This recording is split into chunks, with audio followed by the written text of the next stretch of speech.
Hey everyone, and welcome to Business Boutique. I'm Christy Wright, and I'm so excited because today I get to share an awesome conversation with you that I had with a good friend of mine, Amber Lilyestrom. Amber is an author, a speaker, a brand strategist, and she's the host of the Amber Lilyestrom Show. We had an awesome conversation that I know is going to encourage you. But before we dive in, I do want to give you a quick disclaimer that Amber's story has some sensitive information in it. So if you're listening in the car or at home with little ones that have little ears, you might want to pause and listen later. Amber does talk about her background that involves abuse and even a traumatic experience through childbirth. But I know this story is going to encourage you and give you hope. So whenever you're ready, check out my conversation with Amber Lilyestrom.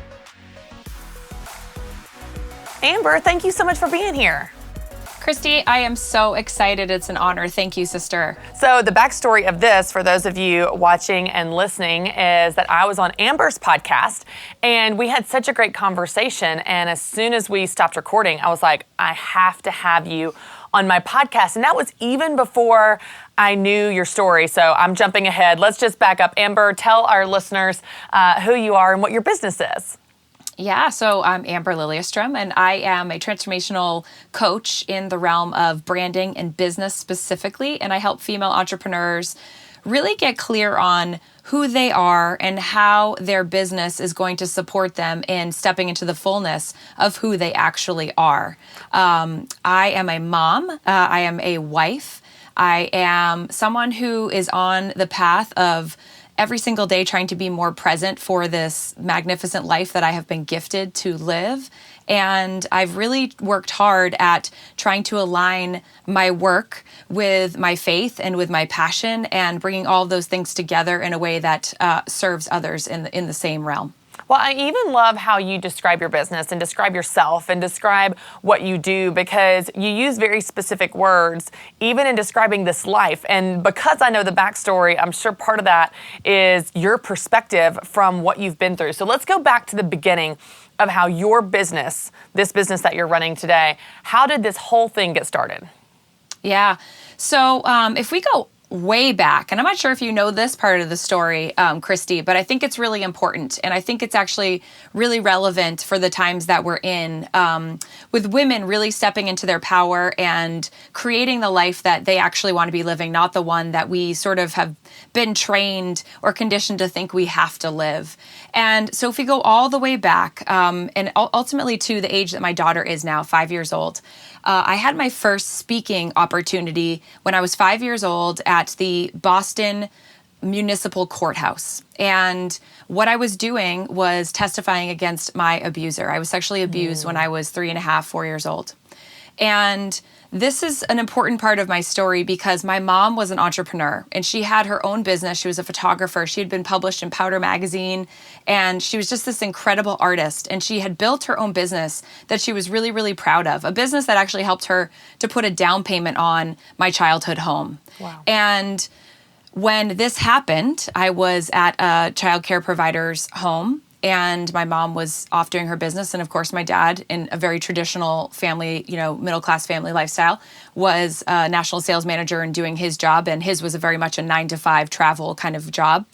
My mom was the one that was raising us, and she was handling all these details. So we were in a childcare situation, and I was unfortunately abused in that environment. And my mom basically immediately ended up selling her business, closing it up shop, and helping me to recover and basically get justice. And she ended up becoming an advocate and helped getting laws passed in our state of Massachusetts back then. But, when I really connect the dots and I look back, there are so many synchronicities, and I'll fast forward to my own awakening experience after working 10 years in collegiate athletics. I was an associate athletic director for marketing and strategic initiatives at the University of New Hampshire, which is my alma mater. I played soccer there. And I loved my job so much. I learned so many things about event management, about mentoring. I actually taught at the university. I learned about corporate sales. I learned about how to do graphic design. I was sort of like, just give me the canvas and I will figure out how to paint it. I will find the paints. I will find the brushes. It was such an incredible opportunity to learn so many things right out of college. And so I grew in that job for 10 years. And in the course of those 10 years, I got pregnant when I was 2013. I was pregnant with our daughter. We actually went through fertility treatment to conceive. And so there was so much here, so much of the story. I'd always known I was going to be the mother to a little girl. I always knew that being a mom was my first dream. But I also knew that there was more I was being called to. And if we think back to the beginning of my story, I overcame. I got justice. We got the verdict. We got the restraining order. I did it. I used my voice and I spoke up for my truth. But naturally after that, there's all kinds of things that happen with family members and friends sort of abandoning you. And I watched my mom go through that. I watched her put her camera down and give up her business. And so I had always been sort of like this voice of breathing life into people and helping them overcome adversity after going through my own experience. So here we are now, 2013. I am pregnant. I give birth to our daughter. I'm in this very successful job. Mind you, during my pregnancy, I actually went into early labor due to just the overworking and the stress that was required. This job was high impact. I worked 50 hours a week, nights and weekends. I loved it. But as you know, pregnancy is a whole different ballgame. Right. Motherhood is a whole different ballgame. And it's also, I believe, to be one of the greatest clarifiers. So here I am now. I'm literally driving myself to the hospital on the day of my daughter's birth. I was so stubborn. I was just like, I was emailing my boss that day saying, so I feel a little crampy this morning. And I'm not sure if I'm going to make it in until about noon, maybe 1 o'clock. Now, mind you, also, it's the day before my due date. I'm so stubborn, I don't even realize that I'm actually in labor. Right. I drive myself to the hospital. I get there. Things progress. I end up pushing for about 4 hours and nothing happens. She is face up and she's not coming out. And so I'm wheeled into the operating room for an emergency cesarean section. As they administered the anesthesia, they lay me down on the operating room table. I can hear Jack Johnson music playing. Like, everything is good. I'm excited for my husband to join us. I'm excited to just be near the finish line and done with the pain of all of that the day had brought. I'm ready to not be pregnant anymore and to raise my daughter. And I realize shortly, just within moments of being laid down on the operating room table, that my lung volume is getting shorter and shorter and shorter. And I noticed that now there is this large mask on my face and a nurse's hand pumping this bag next to my face. I can see her hand there and I'm thinking, well, this is weird. What's going on? The music is now not playing. And I hear my surgeon ask the anesthesiologist who's standing behind my head as my arms are strapped down on this operating room table, what can I do to help? And so I'm in this space of now literally not being able to breathe. I cannot take a deep breath at all. There's nothing left. And I go into this space of unconsciousness, into this like just darkness. And it starts to click in my mind that, oh, this isn't good. And I'm not breathing. And I've dreamt of this day for the whole of my life. And now I'm thinking I might not be able to actually meet my daughter. I might not be able to actually see my husband hold her for the first time.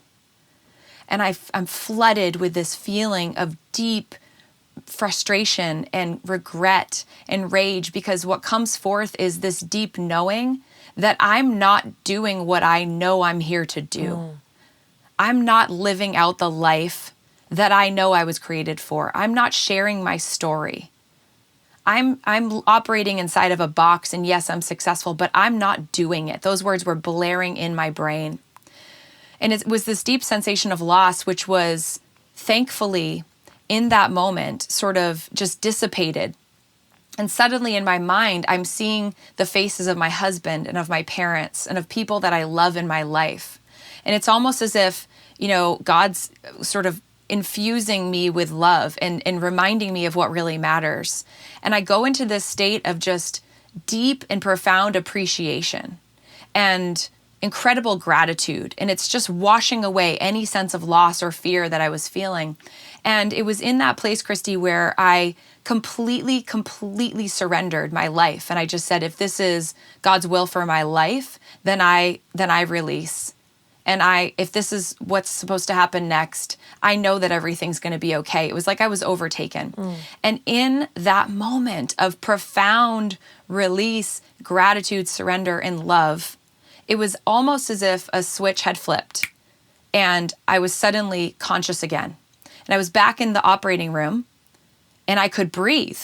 And it was like all those things that just happened, that profound experience that I just had didn't happen. It was like a bad no dream time or a had nightmare passed. or something. Yes. Yeah. And all of a sudden I was awake, and the surgeon, I heard him behind me say, go, go, go the anesthesiologist said that to the surgeon. The surgeon, she was on my left side of my body, and she began the procedure.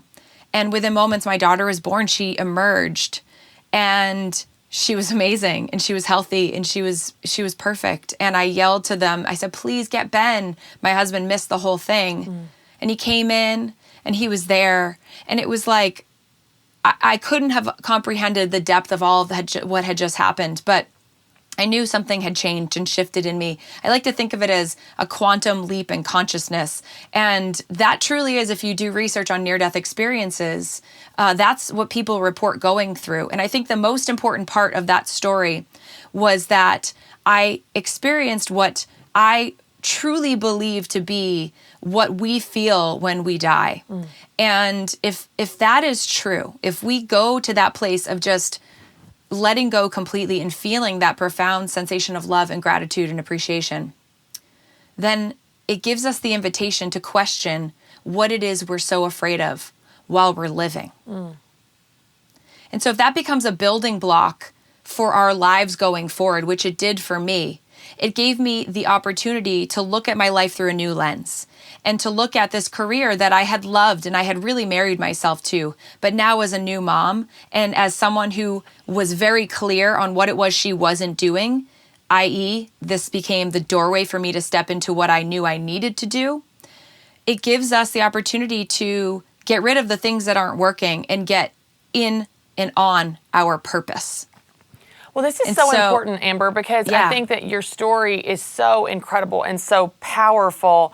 And so many people don't ever have that experience, not just the near-death experience, but they don't ever have that awakening, and they go through their lives, just chasing the next step, what their parents wanted them to do, what they feel like they should do, what they feel like the next logical step. Or maybe just like you said, they're successful and it's good, but it's not great. It's like, well, this is good. Why would we question something that's good? And your perspective from what you went through is so incredible, because you became, in that instant, acutely aware that something was missing. Something wasn't right. Even though it was good, it wasn't good enough. It wasn't great. It wasn't right. And so I think that for you now, using that experience to launch your business and help so many other women step into that version of great for them is just such a powerful thing. Like you didn't just take it and say, that was weird. That was a weird hallucination. Right. Like you let it change you. And now, your life is such a testimony to that. Okay, so sorry I interrupted you. So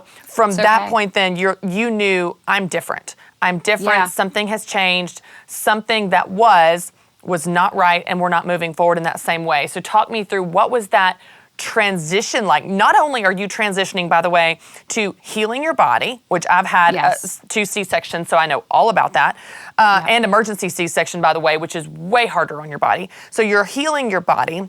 You're adjusting to motherhood. You're insanely hormonal. You've got all these medicines in you. Like, you've got a lot of things going on. You're sleep deprived, but you also have this crazy near-death experience that you're trying to process. So take me back to those days and weeks and even months after your daughter was born and after you went through that.